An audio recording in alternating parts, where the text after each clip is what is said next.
오늘 본문의 말씀은 요한계시록 맨 마지막에 있는 요한계시록 신약성경 맨 마지막에 있죠. 19장 1절부터 10절까지 있는 말씀을 통하여서 은혜를 나누도록 하겠습니다. 9절에서 그랬어요. 9절에서 천사가 내게 말하기를 기록하라. 어린 양의 혼인잔치에 청함을 입은 자들이 뭐가 있다고요? 복이 있도다 라고 말씀했는데, 오늘 이 말씀을 의지해서 어린 양의 혼인잔치를 준비합시다 라는 말씀의 제목으로 은혜 나누도록 하겠습니다. 제목을 꼭 기억해야 되겠죠? 제목을 한번 따라서 해보세요. 어린 양의 혼인잔치를 준비합시다. 어린 양의 혼인잔치를 준비합시다. 다시 한번요. 어린 양의 혼인잔치를 준비합시다. 어린 양의 혼인잔치를 준비합시다. 예, 오늘 본문의 말씀의 제목이 참 중요해요. 그런데 오해하지 말아야 될 건, 우리가 어린 양의 혼인잔치에 들어가기 위해서 우리가 인간편에서 해야 될 일이 있을까? 신학적으로 따지면 아무것도 없어요. 누가 다 마련하시기 때문이죠? 예수님이 다 마련하시니까. 그러면 우리는 뭐 아무것도 없네요. 그럼 우리는 뭐를 하면 되는가? 인간편에서 해석한다라고 하면, 굳이 해석을 한다라고 하면 뭐를 가지고 가는 나라요? 뭐 조그마하게 목이 뒤로 가는 소리 비슷하게 나오네. 뭐요? 믿음으로 가는 나라죠. 믿음으로. 혼인잔치에 참여하기 위해서 참으로 진실되고 순수한 믿음을 가진 어린 양의 신부로서의 그 믿음을 갖춰야 된다는 거예요. 바로 오늘 본문의 말씀은 그 예수님께서 요한계시록 19장에서 이제 재림하시게 되는데, 제 11절 이하에서 이제 우리 주님께서 재림하시고, 그 재림이 있기 바로 전에 하나님의 나라에서, 천상에는 하나님의 나라에서 울려 퍼지는 삼중주의 대합창이에요. 대합창. 그 대합창을 이렇게 기록하고 있는 거라고요. 그러니까 예수님이 재림하시기 전 그날이 속히 왔으면 좋겠지요? 저만 그렇습니까? 목사님 예수님이 오시는 건 좋은데 당장 오시면 곤란합니다. 뭐 좀 하고 좀 해야 될 것 같은데, 준비가 안 됐어요. 그런 얘기 하지 말고 저는 내일이라도 왔으면 좋겠어요. 내일이라도. 오늘 본문의 말씀이 그 얘기예요. 그 얘기. 예수님 바로 오시기 전에 하나님의 나라인 그 천상에서 합창 소리가 울려 퍼지게 되는 거예요. 그 합창 소리가 어디에서 누가 하는지를 살펴보고 같이 은혜 나누도록 하겠습니다. 첫 번째는 1절과 5절에 있는 것처럼 큰 음력, 바벨론을 멸망시킨 것에 대해서 감사하고 찬양하는 소리가 들려 퍼졌어요. 1절과 5절인데, 1절 보시면, 2일 후에 내가 들으니 하늘의 허다한 무리에 큰 음성 같은 것이 있어 가로되 할렐루야, 구원과 영광과 능력이 우리 하나님께 있도다. 2일 후에 내가 들으니, 이렇게 시작을 하고 있습니다. 2일 후에라는 얘기는 좁은 의미로 얘기한다라고 하면 바로 18장 이전, 17장, 18장에서 보시게 되면 어떤 의미 있었냐면, 이 세상을 어지럽히고 있는 큰 음력, 그게 누구냐면 바벨론이에요. 바벨론. 이 세상을 상징을 하는데, 마지막까지 믿는 자들을 핍박했던 그 세상 세력이 하나님의 그 대재앙으로 말미암아 완전히 멸망한 2일 후에 내가 들으니, 하늘에서 허다한 무리들이 큰 음성을 하나님을 찬양하는 거예요. 성도들의 믿음 생활하면서 어려운 일들을 많이 당합니다. 여러분들도 오늘 이 시간 올 때에 참 한 주간의 삶을 돌아보게 되면 쉽지 않은 삶을 살았을 것인데, 그런데 말세 지말이 가깝고 또 주의 재림이 가까운 그 시대가 되면 지금 우리가 당하는 고난보다 더 극심한 고난이 있게 될 것이다 하는 것이 성경의 가르침이에요. 그러면 우리의 믿음의 형편을 보게 되면 앞으로 더 한 일이 더 있다 없다? 있다 하는 얘기예요. 더 극심한 핍박이 있다. 그게 성경의 가르침이니까. 혹자들은 그렇게 얘기해요. 낙관적으로 신학을 보는 사람들 같은 경우에는 주의 재림이 가까운 이 시대에 땅끝까지 복음이 전파될 것이니까 주의 다스림과 통치가 땅끝까지 이루어지니까 세상이 공의로워지고 무질서한 것이 질서를 갖추게 되고 이 세상이 공의롭게 돌아갈 것이다 라고 생각을 하는데, 성경의 일관된 가르침은 세상 끝에는 믿음이 있다 없다? 없다는 거예요. 믿음이 없다는 겁니다. 어쩌면 지금 대한민국의 믿음의 형편이 우리의 믿음의 형편이 복음의 시대가 대한민국 부흥의 시대가 넓게 열려진 시대가 아니고 문이 열려지는 시대가 아니라 대한민국 믿음의 형편이 교회의 형편이 믿음이 열리는 시대가 아니고 어떻게 되는 시대예요? 닫히는 시대예요. 왜 그럴까요? 그게 성경적이에요. 그게 성경적이에요. 그러니까 우리는 이 세상 끝이 다가오게 되면 예수님께서 때가 가깝게 되면 믿음이 점점 사라지게 돼요. 마태복음에서도 그랬잖아요. 주의 재림이 가까우면 이 세상 사람들이 돈을 사랑하고 자기를 사랑해서 불법이 횡하게 하게 되고 사람들 마음속에 뭐가 사라지게 된다? 믿음도 사라지고 사랑이 식어져요. 사랑이 식어져요. 그러니까 오늘 이 말씀 속에도 마찬가지예요. 그 극도의 환난 가운데 있는 어려움 가운데 있는 그 성도들의 형편을 다 뒤로 하고 그 일이 끝나고 난 다음에 하늘에서 큰 음성으로 찬양을 하는 거예요. 여기 하반절에서 그랬잖아요. 1절 하반절에 하늘에 허다한 무리의 큰 음성 같은 것이 있어 가로되 할렐루야 구원과 영광의 능력이 우리 하나님께 있도다. 큰 음성, 하늘에 허다한 무리의 큰 음성 같은 것이 있었다라고 얘기했어요. 허다한 무리. 이게 여기서 보게 되면 허다한 무리라고 얘기를 했으니까 어떤 사람들이 이게 천사라고 얘기를 하는데 허다한 무리라고 했으니까 여기서 말하는 허다한 무리는 누구를 얘기를 하는 겁니까? 누구를 얘기를 할까요? 구체적으로? 그렇죠. 구원받은 성도들. 정확하게 문맥적으로 얘기한다라고 하면 하나님께서 마련하신 새 예루살렘 큰 하나님의 도성, 그 시온성 천장에 있는 승리한 교회로부터 나오는 찬송이에요.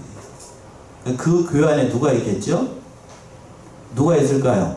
여러분들이 만약에 주의 재림이 오기 전에 하늘나라에 올라갔다라고 하면 그 교회 안에서 누구를 찬양하고 있어요?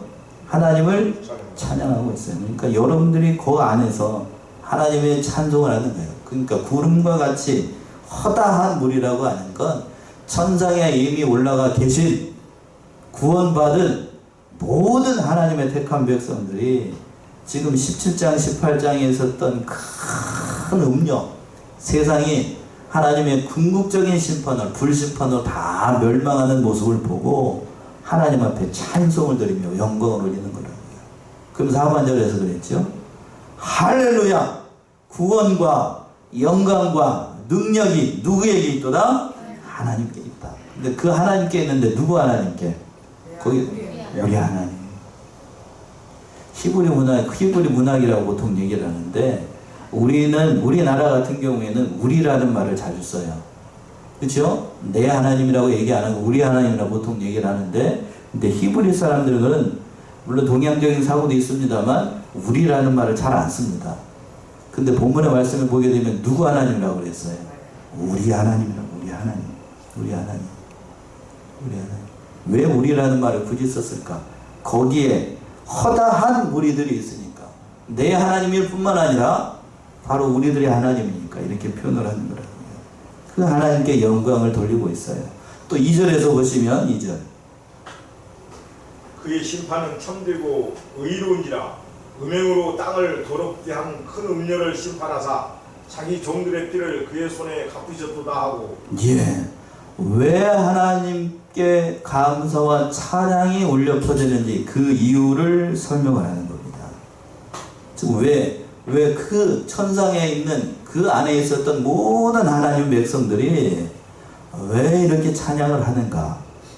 그 2절에서 그랬죠. 그의 심판, 하나님의 심판은 어떠하시고 참되시고 의로우시기 때문에 하나님의 심판을 바라보고 행한 대로 갚아주신 그 모든 하나님의 의로운 심판을 바라보고 공의롭게 의롭게 진실되게 행하는 모든 것을 보고 세상이 하나님의 심판으로 말미암아 다 없는 것과 같이 깨끗하게 정화되는 그 종말론적인 주의 재림이 있기 바로 전 이 세상이 하나님의 심판, 불의 심판을 받아서 다 소멸하는 것을 보고 그 천상에 있는 성도들이 다 하나님 앞에 감사 찬양을 드리는 거예요. 이걸 잘못 하게 되면 주의 재림이 있기 전에 이 세상의 불의 심판을 받아서 다 타버리는 게 하나님의 뜻일까요? 아니면 하나님의 뜻이 아닐까요? 네? 이 세상에 주의 재림이 오시기 전에 세상에 있는 모든 것들이 싹 다 없어지는 게 하나님의 뜻일까요? 아닐까요? 원래 제가 잘못 얘기하는 것 같다? 이 세상이 다 타버려야, 다 없어져야 뭐만 남죠? 뭐만 남아요?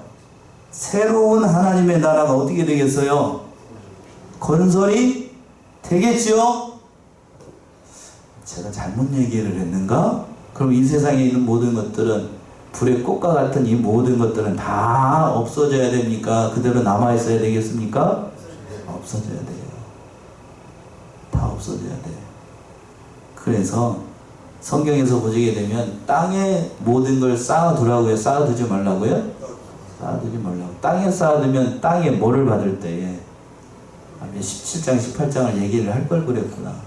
땅에 어떻게 될 때 불의 심판을 받아서 다 타버릴 때에 땅에 남겨뒀던 것은 남아있겠어요? 없겠어요? 안 남아있어요. 안 남아있다. 그 심판을 보고, 그 하나님의 공의로우신 심판을 보고 이렇게 찬양을 한다니까요. 하나님의 심판은 어떠다? 첫 번째, 참되시다. 두 번째, 또 의로우시다. 그러면서 그 하반절에서 얘기했죠. 음행으로 따르는 더럽게 하는 큰 음료를 심판하사 자기 종들의 피를 그의 손에서 갚으셨다. 세상을 어지럽게 하고 믿는 자들을 핍박하고 모든 하나님의 세력들, 그 하나님의 종들을 핍박했던 모든 것을 실현해주는 그 모습을 보고, 그 모든 것을 보고 천상에 있는 하나님의 백성들이 하나님의 공의로운 심판을 찬양하는 거라니까요. 여러분들이 헷갈릴 것 같으니까 한번 찾아보죠. 계시록 18장 하면 그 앞에가 바로 18장이에요. 18장 18절에서부터 20절까지 한번 보세요. 그 불붙는 연기를 보고 외쳐가로되 이 큰 성과 같은 성이 어디 있느냐 하며 티끌을 자기 머리에 뿌리고 울고 애통하여 외쳐가로되 화 있도다 화 있도다. 이 큰 성이여 바다에서 배부리는 모든 자들이 너의 보배로운 상품을 인하여 치부하였더니 일시간에 망하였도다. 하늘과 성도들과 사도들과 선지자들아 그를 인하여 즐거워하라. 하나님이 너희를 신원하시는 심판을 그에게 하셨습니다 하더라. 예. 제가 무슨 말씀을 드리려고 하는지 아시겠지요? 그 불붙는 연기를 보고 외쳐가는데 이 큰 성과 같은 성이 어디 있느냐 하며, 큰 성과 같은 이 세상에 있는 모든 것들이 다 하나님의 심판을 받아 다 불에 타는 거예요. 19절 보시면 티끌을 자기의 머리에 뿌리고 울고 애통하며 외쳐가되 화 있도다 화 있도다. 이 큰 성이요 바다에서 배부르는 모든 자들이 너의 보배로운 상품을 인하여 치부하더니 일시간에 다 어떻게 됐다고요? 망했다. 그러니까 세상에 있는 모든 것은 다 망해야 되는 거예요? 망하지 않아야 되는 거예요? 망해야 되는 거라니까요. 세상 그러니까 오래 갈 것이다. 이 대한민국 영원할 것이다. 이 세상의 나라는 지구는 온전하게 남아있을 것이다. 잘못된 생각이라고. 잘못된 생각. 그래서 하늘에 있는 모든 성들이 그것을 보고 하나님의 공의로운 심판을 보고 다 하나님께 찬양을 올려드리는 거예요. 그러니까 점점 그렇게 가고 있어요. 점점 그렇게. 죄악이 관영하고, 성경에서 그랬죠. 죄악이 관영하고 죄가 가득 차게 되면 구약성경에서 반드시 하나님 뭐가 임하게 됐어요? 심판이 임했어요. 그로부터 지금 노아의 홍수가 있고 주의 재림이 주님께서 초림하시고 난 다음에 2000년의 시간이 들었습니다. 그러면 예전보다 죄가 어떻게 됐을 것 같습니까? 쌓였겠습니까? 죄가 사라졌겠습니까? 쌓였죠. 그러면 언젠가는 하나님의 뭐가 임한다는 거예요? 심판이 임합니다. 자그마치 주의 초림으로만 얘기를 한다고 하면 2025년 동안 죄가 차곡차곡 쌓이듯이, 통장에 잔고가 쌓이듯이 2000년 동안 쌓였어요. 그 죄가 얼마나 쌓였겠냐고. 1년에 한 사람씩만 죄를 진다라고 해도 2025개가 죄가 쌓여 있어. 그러니까 언젠가는 하나님이 이 통장에서 적금 빼듯이 그 죄를 어떻게 하실 날이 있어? 다 청소하실 날이 있다. 그 죄를 청소하는 방법 한 가지밖에 없어. 이 세상을 완전히 어떻게 해야 돼요? 불로 어떻게 해야 돼? 태워버려야 돼. 그거밖에 방법이 없어요. 그거밖에. 그리고 하나님께서, 예수님께서 이제 오늘 다음 주에 오게 되는데, 예수님이 어떻게 하시고 재림하셔가지고 완전히 새로운 나라를 만드시는 거예요. 그게 20장에서 나오는 천년왕국이라니까요. 완전히 새로운 나라를 만드시는 거예요. 그 오늘 본문의 말씀은 그 일이 있기 바로 전, 우리 주님께서 오시기 바로 전 하나님의 나라에서 울려 퍼지는 찬송이. 첫 번째는 성도들이 찬양을 하는 거고, 두 번째 3절부터 오시게 되면 또 다른 찬송이 있었어요. 3절 보시면 두 번째 가로되 할렐루야 하더니 그 연기가 세세토록 올라가더라. 예, 두 번째 가로되 할렐루야 하더라. 두 번째 다른 무리의 찬송이 있었다는 뜻인데, 이 찬송은 누가 찬송을 하는 거냐면, 먼저 그 연기가 계속해서 올라가고 있어요. 그 연기라고 하는 거 앞에서 살펴봤잖아요. 세상이 멸해지고 그 하나님의 심판으로 말미암아 이 세상이 타버리는 그 모습을 보고 하늘에 있는 성도들은 찬양을 하는 거고, 그 연기가 하늘로 계속해서 올라가니까 그 모습을 보고 4절 한번 봅시다. 4절. 예, 4절. 또 24장로와 내 생물이 엎드려 보좌에 앉으신 하나님께 경배하여 가로되 아멘 할렐루야 하니. 예. 두 번째 찬송은 누가 부른 거예요? 지금 24장로와 내 생물, 하나님의 보좌에 있었던 내 생물을 얘기를 하는 거예요. 수랍천사라고 얘기하죠. 그 천사들이 하나님께 경배를 하는 거예요. 그 모습을 보고. 24장로는 그 하나님의 택한 모든 허다한 무리들을 상징적으로 표현을 하는 거예요. 그 모든 하나님의 백성들, 그리고 하나님께서 택한 모든 사람들이 다 하나님 앞에 찬송을 하는 겁니다. 근데 그 찬송하는 이유가 앞에 돌아와서 3절에서 그랬어요. 그 연기가 세세토록 어디로 올라가는 것을 보고 하늘나라에 올라가는 것을 보고. 개역 성경 번역은 그 연기가 올라간다라고 얘기를 했는데, 개정판 한번 읽어보시겠습니까? 3절, 개역 개정판 3절. 두 번째로 할렐루야니 그 연기가 세세토록 올라가는. 뭘 개정을 하는 거예요? 그 연기가 세세토록 올라가더라. 왜 제가 이렇게 얘기를 했냐면, 여기서 그 연기라고 했는데 정확하게 그 헬라어 원어를 직역한다라고 하면 그녀의 그 연기가 세세토록 올라가더라. 뭐가 추가되어 있죠? 그 여자애. 그 여자는 누구를 얘기를 하는 거예요? 음녀. 세상 세력을, 세상이 불에 타버리는 모습을 보고, 세상이 완전히 청소되는 모습을 보고 하늘에 있는 그 수많은 성도들, 그리고 24장로와 4명의 천사들, 그 천사들 얘기를 하는 거예요. 모든 하나님의 종들이 하나님의 찬송을 드리는 거예요. 세상이 다 청소가 되고 깨끗하게 되고 우리 주님의 재림할 날이 가까웠다는 것을 보고 찬송을 올리는 겁니다. 5절 보시면 또 5절 다른 노래 또 찬양해요. 보좌에서 음성이 나서 가로되 하나님의 종들 곧 그를 경외하는 너희들아 물은 대소하고 다 우리 하나님께 찬송하라 하더라. 예. 세 번째 찬송은 어디서부터 나왔습니까? 보좌에서 음성이 나서 가로되. 첫 번째는 허다한 무리들, 하나님의 구원받은 그 성도들. 두 번째는 24장로와 내 생물 천사들. 그리고 세 번째는 어디로부터? 하나님의 보좌로부터 나와서 찬송을 하는 거예요. 이 하나님의 보좌로부터 찬송이 울려 퍼졌다라는 것을 보고 이 보좌에서 나는 음성 누구를 얘기를 하는 걸까? 제가 조심스럽게 얘기를 하는데 바로 누가 찬송을 하는 것 같아요? 보좌에 앉아 계신 분이 누구죠? 예수님이죠. 그럼 예수님도 찬양을 하나요? 그럼 찬양 안 하시겠습니까? 네. 그러니까 하나님과, 그러니까 천국에서는 그러는 거예요. 하나님도 찬양하시고 24장로와 내 생물 천사들도 찬양하고, 그리고 또 누구도 찬양해요? 성도들도 찬양하는 거예요. 그러니까 하나님의 나라는 뭐가 울려 퍼지는 곳이에요? 찬양이 넘치는 곳이에요. 찬양. 이렇게 얘기를 했더니 어느 분이 그렇더라고요. 천국 가기 싫어요. 왜 그런가 했더니 그 분이 찬양을 잘 못해.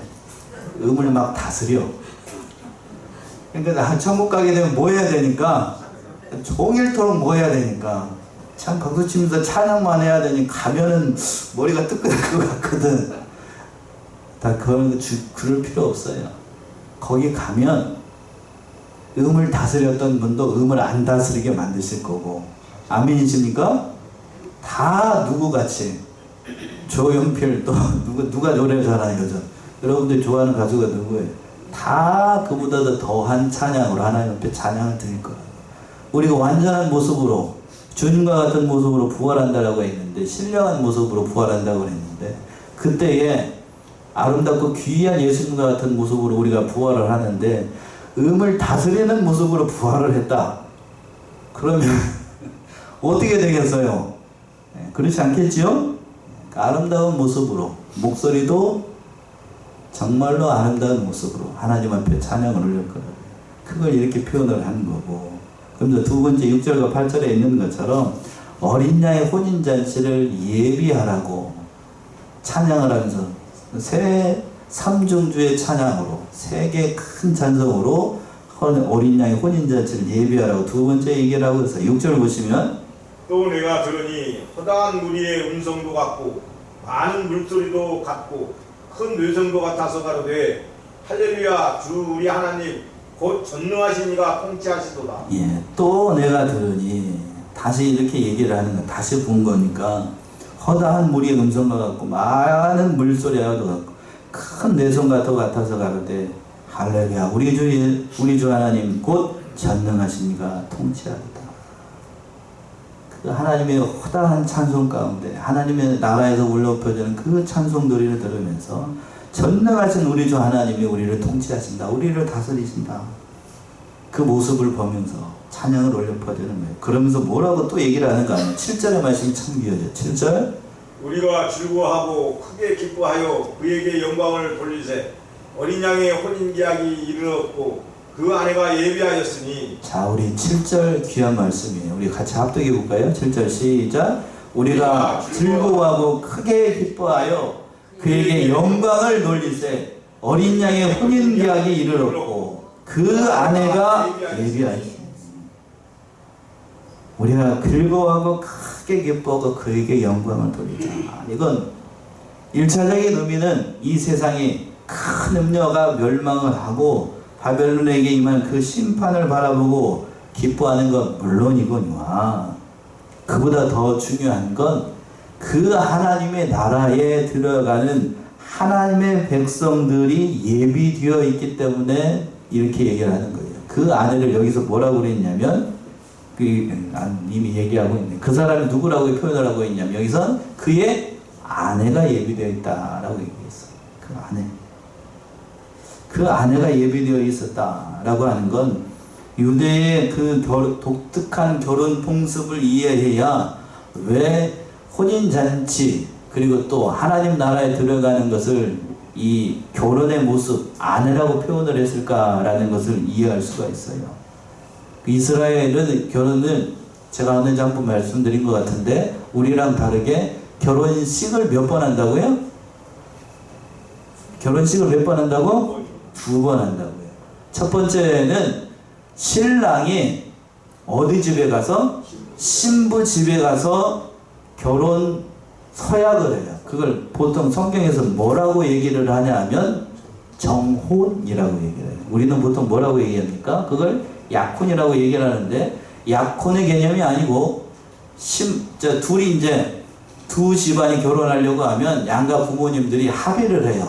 우리 딸하고 우리 아들하고 결혼식을 합시다 라고 이제 어느 정도 맞이게 되면 정식으로 법적으로 결혼을 하기 전에 신부 집에 가서 그날 소소하게 결혼식을 합니다. 그걸 약혼이라고 보통 우리는 얘기를 하는데 히브리 법상으로는 그걸 정혼이라고 얘기해요. 그래서 성경에서 정혼이라고 번역하는 게 옳은 거예요. 약혼이 아니고 약혼은 결혼을 약속했다는 의미니까 좀 그런 거라고요.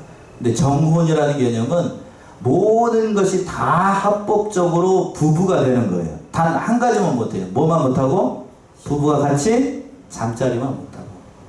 그러니까 경혼이 이루어지게 되면 법적으로 두 사람은 뭐가 되는 겁니까? 부부예요, 부부.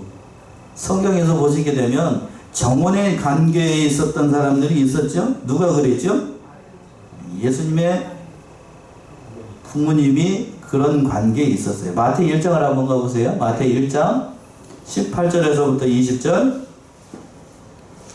마태 1장. 나심은 이러하니라. 그 모친 마리아가 요셉과 정혼하고 동거하기 전에 성령으로 잉태된 것이 나타났더니 그 남편 요셉은 의로운 사람이라 저를 드러내지 아니하고 가만히 끊고자 하여 이 일을 생각할 때 주의 사자가 현몽하여 가로되 다윗의 자손 요셉아 내 아내 마리아 데려오기를 무서워 말라. 저에게 잉태된 자는 성령으로 된 것이라. 예. 예수 그리스도의 나심은 이러하니라. 그 모친 마리아가 요셉과 어떻게 하고? 어떻게 하고 요셉과 뭐하고? 정혼하고. 개정판은 뭐라고 그랬어요? 약은 별로 안 좋아요. 옛날 번역이 훨씬 좋다고. 정혼. 그러니까 개혁 성경을 처음에 번역을 할 때에 정혼이라는 말을 쓴 것 같은데 잘 번역했어요. 잘 번역했다고. 정혼. 그리고 법적으로 이 두 사람 부부에 단 뭐 하지는 못하냐면 뭐 하자고 그랬어요. 분명히 뒤에 얘기하고 있죠. 동거하기 전. 같이 살 수는 없어요. 같이 살 수는 없습니다. 그러면 이 정혼의 관계에 있을 때 그럼 신랑은 그동안에 뭐 하는가? 아버지의 감독 아래 신부를 데려오기 위해서 아버지 집 옆에다가 뭐를 만드냐면 집을 져요. 집. 누구를 데려오기 위해서? 신부를, 아내를 데려오기 위해서. 자, 그러면 그대로 이해가 되죠. 예수님께서 이 땅에 오셨습니다. 초림하셨죠? 초림하셔가지고 엄밀한 의미로 얘기한다라고 하면 하나님의 백성과 신부 집에 와가지고 뭐를 한 거예요? 결혼식을 올린 거라고요. 여러분들하고 다. 그래서 우리는 법적으로 다 누구의 아내가 되어 있는 상태예요. 지금 예수님의 아내예요. 남자가 됐든 여자가 됐든. 그러나 부부관계다 보니까 법적으로 부부관계다 보니까 당연히 그러면 부부면은 반드시 이루어지는 게 있습니다. 부부로서의 대의를 지켜야 됩니까? 지키지 않아도 됩니까? 지켜야죠. 그래서 뒤에 가서 옳은 행실이라는 말도 나오고 마땅히 부부로서의 법적인 모든 일들을 다 지켜야 돼요. 그래서 우리는 예수 그리스도의 법적으로 신부이기 때문에 신랑 되신 예수 그리스도에게 합당한 신부가 되기 위해서 모든 것을 다 지켜야 돼요. 그걸 신학적으로 표현할 때 믿음을 지켜야 돼요. 어렵지 않게 얘기한다라고 하면. 그래서 당연히 우리는 예수님의 신부가 되기 위해서 그 모든 일들을 다 지켜야 되는 거예요. 그래서 예수님이 다시 재림하시게 되면 우리가 하나님의 나라에 들어가서 그 하나님의 나라에서 예수님과 같이 영원한 혼인잔치가 이루어지게 되는 겁니다. 그 말씀 오늘 말씀이 잘 등장하고 있다고요. 8절 보시면 8절 그에게 허락하사 빛나고 깨끗한 세마포를 입게 하셨은즉 이 세마포는 성도들의 옳은 행실로다 하더라. 예, 우리 8절도 같이 합독할까요? 8절 시작. 그에게 허락하사 빛나고 깨끗한 세마포를 입게 하셨은즉 이 세마포는 성도들의 옳은 행실이다. 그에게 허락하사, 즉 여러분들에게 저와 여러분들에게 예수님께서 빛나고 깨끗한 무슨 옷을 입혀주세요? 세마포를 입게 하십니다. 이 말은 결혼식이라고 생각하게 되면 신랑 신부가 결혼할 때 신부가 입는 무슨 옷인 거예요? 웨딩드레스예요. 이해가 되십니까? 예. 그 깨끗한 세마포 옷을 입혀서. 그러니까 결혼식 할 때 신부가 그 하얀색 웨딩드레스를 입는 이유가 다 어디에서 근거를 두고 나온 거예요? 지금 성경에 근거를 둔 거라니까. 빨간 옷 입어도 되고 파란 옷 입어도 되고 노란 옷 입어도 되는데 왜 하얀색일까? 왜 하필이면? 그게 다 어디에 근거를 두니까요? 빨간색으로 입으면 이쁠 것 같지 않습니까? 우리가 한복으로 하면 이쁠 것 같지 않아요? 제가 봤을 때는 그건 별로예요. 서양의 문화가 아니라 이 성경의 근거를 든다라면 신부는 무슨 색 옷을 입어야 돼요? 하얀색 깨끗한 세마포. 상징적으로 표현을 해주고 있는 거예요. 정절과 믿음의 모든 것들을 지키는 자들. 그리고 그 하반절에서 그랬습니다. 이 세마포는 성도들의 무슨 행실이요? 옳은 행실이요. 성도들의 옳은 행실이라고 해서 우리가 주의해야 되는 게 도덕적으로 선한 행동을 얘기를 하는 게 아니고, 한마디로 얘기를 한다라고 하면 예수 그리스도를 믿는 믿음이 어떻게 해야 된다는 거예요. 의롭고 진실해야 된다는 거예요. 근데 이 세마포 옷을 누가 마련했다고요? 자기가 마련했어요? 내가 열심히 노력해가지고 내가 열심히 수고해가지고 마련한 게 아니고 누가 예비해 놓으신 거예요? 예수님이. 예수님이 뭐를 지심으로? 십자가를 지심으로. 그 모든 대속의 의를 믿는 그 믿음이 성도들의 뭐라는 얘기예요? 옳은 행실이라는 거예요.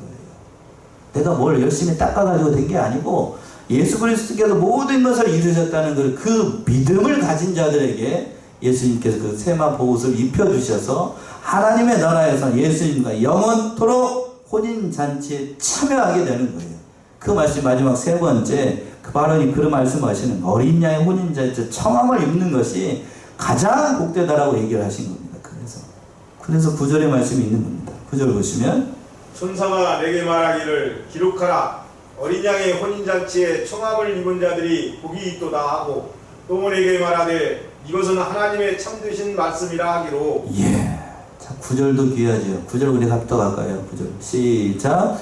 천사가 내게 말하기를 기록하라. 어린 양의 혼인잔치에 청함을 입은 자들이 복이 있도다 하고 또 내게 말하되 이것은 하나님의 참되신 말씀이라 하기로.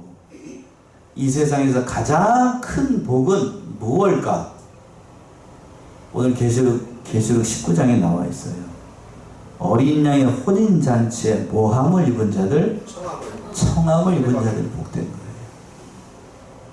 물질적으로 저도 오늘 대표 기도할 때 그랬습니다만, 여러분들이 물질적으로 이 세상 살아갈 때 어려움 당하지 않고 병나지 않고 가정적으로 화목하게 되는 것, 물론 그게 육신적으로 이 땅에 있을 때만에는 복입니다. 그렇죠? 부인할 사람 아무도 없죠? 그러나 이 세상에서 그렇게 산다는 것, 살고 있는 사람이라 할지라도 그 사람이 어린 양의 혼인잔치에 청함을 입지 못했어. 그럼 그 사람 복 있는 사람일까요? 저주받은 사람이죠. 그러니까 성경에서 얘기하고 있는 가장 큰 복은, 요한계시록에 보게 되면 복이라는 말을 이렇게 표현한 것들이 일곱 번이 나와요. 7번. 요한계시록에 복이라는 사람이, 복이라는 단어 7번 나온다고 해. 본문의 말씀 4번째 복인데 바로 가장 큰 복이 뭔가를 얘기를 하는 거예요. 예수 그리스도 말미암아 그 어린 양의 혼인잔치에 청함을 받아서 예수 그리스도의 모든 것을 이어받는 그의 아내가 된다라고 하는 것, 그의 성도가 된다라고 하는 것, 하나님의 나라에서 하나님을 찬양한다는 것이 얼마나 귀한 은혜인지를 말씀한 대목이라니까요. 그래서 그 날에 임하게 되면 이 세상에 있는 모든 수고로 예수 그리스도 믿는 것 때문에 당했던 모든 눈물 다 씻겨주셔요. 구약 성경 이사야에 예언되어 있는 그 말씀들이 그 날에 다 이루어지게 되는 거예요. 자, 이사야 6장이죠. 이사야 25장. 이사야 25장 6절에서 8절을 보시면 그 말씀이 그대로 예언되어 있어요. 이사야 25장 6절에서부터 8절. 만군의 여호와께서 이 산에서 만민을 위하여 기름진 것과 올해 저장하였던 포도주로 연회를 베푸시리니 곧 볼수가 가득한 기름진 것과 올해 저장하였던 맑은 포도주로 하실 것이며 또 이 산에서 모든 민족의 얼굴을 가리게와 열방에 덮인 덮개를 제하시며 사망에 영원히 멸하실 것이라. 주 여호와께서 모든 얼굴에서는 눈물을 씻기시며 자기 백성의 수치를 온 천하에 제하시리라. 여호와 이같이 말씀하십니다. 예. 참 어머 언제 나올까? 요한계시록에도 있는데 이사야의 이 말씀 속에도 담겨 있어요. 이 말씀이 예수님께서 오시게 되면 그대로 다 이루어지게 됩니다. 다시 한번 볼까요? 만군의 여호와께서 이 산에서 만민을 위하여 기름진 것과, 이 산이라고 하는 하나님의 시온산을 얘기를 합니다. 그래서 오래 저장된 포도주로 연회를 베푸시리니 곧 골수가 가득 찬 기름진 것과 오래 저장하였던 맑은 포도주로 하실 것이며 또 이 산에서 모든 민족의 그 가리워진 면박과 열방의 그 덮인 휘장을 제하시고 8절의 말씀이 기가 막히죠. 사망을 영원히 어떻게 하실 것이라? 멸하실 것이라. 주 여호와께서 그리고 모든 얼굴에서 뭐를 시켜주셔요? 눈물을 시켜주셔요. 예수 믿는 것 때문에 고난당하고 어려움 당했던 모든 눈물을 다 씻겨주셔요. 그 일이 이루어지는 그날 그 청함을 받는 자들에게 이런 위로와 평강이 있다는 것을 얘기한 거예요. 말씀한 거라고요. 그러니까 이 세상에서 살아가면서 예수 믿는 것 때문에 고난당하고 어려움 당하고 모든 것들을 다 예수님께서 오시게 되면 다 맑게 씻어주시는 거예요. 그 놀라운 찬양을 듣고 마지막 10절에서 보시면 사도 요한이 하나님께 경배를 하려고 했더니 뭐라고 얘기를 했습니다. 10절 보시면 내가 그 발 앞에 엎드려 경배하려 하니 그가 나다로 말하기를 나는 너와 및 예수의 증거를 받은 내 형제들과 같이 된 종이니 삼가 그리하지 말고 오직 하나님께 경배하라. 예수의 증거는 대언의 영이라 하더라. 예, 사도 요한이 이 말을 듣고 그 모든 말씀을 듣고 예수 그리스도께서 오시기 전에 그 하나님의 나라에서 울려 퍼지는 그 하나님의 찬양, 그리고 그 예수님께서 마련하신 세마포 옷을 입은 아름다운 성도들의 모습을 보고 장차 있을 하나님의 나라의 모습을 보고 사도 요한이 너무 기쁘고 감사해가지고 그 말을 전해주는 천사한테 뭐를 하려고 그랬어요? 저라고 경배하려고 그랬더니 천사가 뭐라고 그럽니까? 나는 너와 및 예수의 증거를 받은 내 형제와 같이 된 뭐라고요? 종입니다. 종. 그러니까 천사에게 경배하는 건 잘못된 거예요. 신분상으로 보게 되면 지금은 하나님의 그 천사가 우리보다 높은 것 같아요. 그렇죠? 신분상으로 보면. 그러나 하나님의 나라에 가게 되고 하나님의 나라에 들어가게 되면 우리는 법적으로 누구의 아내가 되는 거예요? 예수님의 아내. 또 하나님의 아들이 되는 거예요. 그러니까 신분이 완전히 바뀌는 겁니다. 지금은 천사가 영물이기 때문에 우리보다 나아요. 시공간에 제약도 받지 않고 먹지 않아도 되고 아름다운 모습을 있는 것 같아서 우리보다 나은 것 같아요. 그러나 우리보다 나은 게 아니에요. 그들은 우리의 뭐라고요? 종에 불과해요. 신분권에 불과해요. 우리는 법적으로 누구의 아들이니까? 하나님의 아들이고 예수 그리스도의 신부이니까 그 하나님께만 경배하라고요. 오늘 이 말씀 참으로 어린 양의 혼인잔치를 준비합시다. 인간편에서 물론 신학적으로 얘기한다라고 우리가 준비할 게 없어요. 누가 다 마련해 놓으시니까? 예수님께서 마련해 놓으시니까. 굳이 인간편에서 얘기한다라고 하면 우리가 법적으로 누구의 아내가 됐어요? 예수 그리스도의 아내가 됐으니 참으로 하나님의 백성다운 신앙의 모습으로 믿음의 모습을 갖춰서 장차 오는 하나님의 나라에서 부끄럽지 않은 그러한 신앙의 사람들로 나타나기 위해서 믿음 잘 지키고 세상을 돌아봐도 믿는 사람을 찾아보기 어려운 이 시대에 정말 하나님의 백성답게 그 예비를 잘 해나가시는 사랑하시는 성화의 성도님들 모두가 되시기 바랍니다. 기도하겠습니다.